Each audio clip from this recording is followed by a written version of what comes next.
weekly in-depth view of agriculture up close. This is In the Field.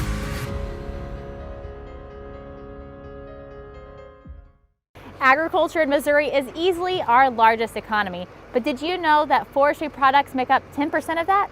We're here in Stone County to take a first-hand look at that $10 billion industry.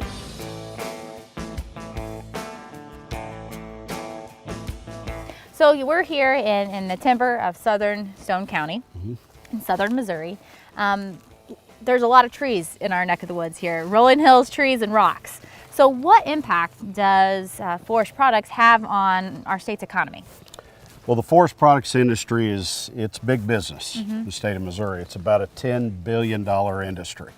Wow. The reason being is that we're fortunate in Missouri is that we not only harvest the trees, but we also manufacture those trees into a lot of different products. These trees, when they're harvested, we generate products out of them in the manufacturing process where those products certainly may end up in a lot of different places across the world. These products, they certainly might stay local as well, in that we generate a lot of products out of the tree that may end up being a railroad tie. We just make so many different products out of these trees, and that really is the result, or that's the reason why the economic impact is so big in Missouri. How do you communicate with that landowner and educate them on the proper logging practices? Sure, so our industry is contacted by forest landowners all the time, and they'll say, hey, you know, I'd like for somebody to come out and look at my timber. It appears to me like I may need to start cutting some of my trees. So generally what we'll do is start asking a few questions. Number one is that we got to make sure that the trees have a sufficient diameter to where they're big enough to where, you know, when we cut them, we can actually make something out of them. So we'll kind of ask questions about, well, generally speaking, how big are your trees? But the biggest thing that we want to do is meet the objectives of the landowner. That's a big deal to us. And when we find out that a harvest is feasible, then we do it in such a way to where it's environmentally correct. We want to make sure that we leave the forest healthy and sustainable for generations to come. My knowledge of the forestry industry kind of ended in FFA when I was on the FFA forestry team. We went to state, so we did fairly well, but I couldn't tell you I can identify trees, and I definitely don't remember how to measure the diameter. So I know this is a Biltmore stick, so take me through your tool. Okay, so a forester,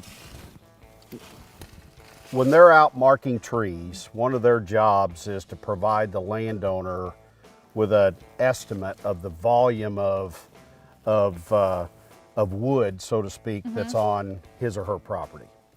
One of the ways that we do this is using this Biltmore stick.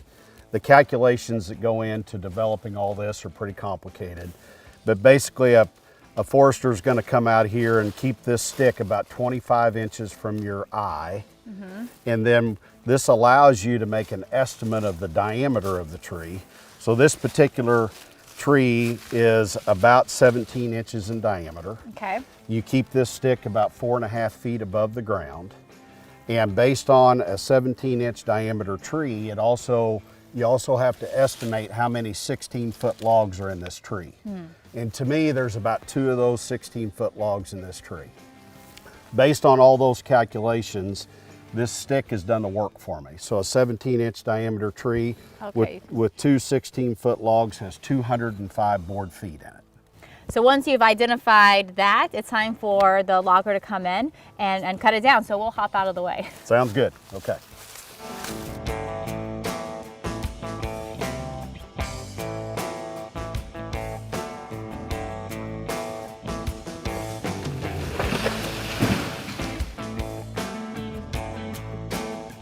So the once 30-foot tree has been cut into 8-foot logs. And now we got to figure out how to get it out of the woods. And we use this machine? Yes, we're going to use this skidder to drive down. We're going to back up to it, hook up to that log, and we're going to pull it up on what's called a landing, where we've got a bunch of other logs stacked up. and we're going to bring that to the landing, and then we're going to load them all up on a log truck and take them to the sawmill.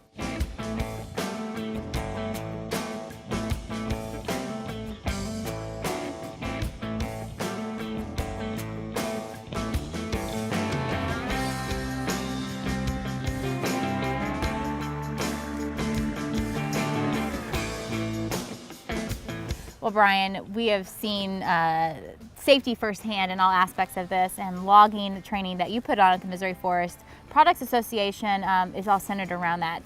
Where can people go to learn more about that training and more about the association? The best thing to do would be to visit our website, which is moforest.org.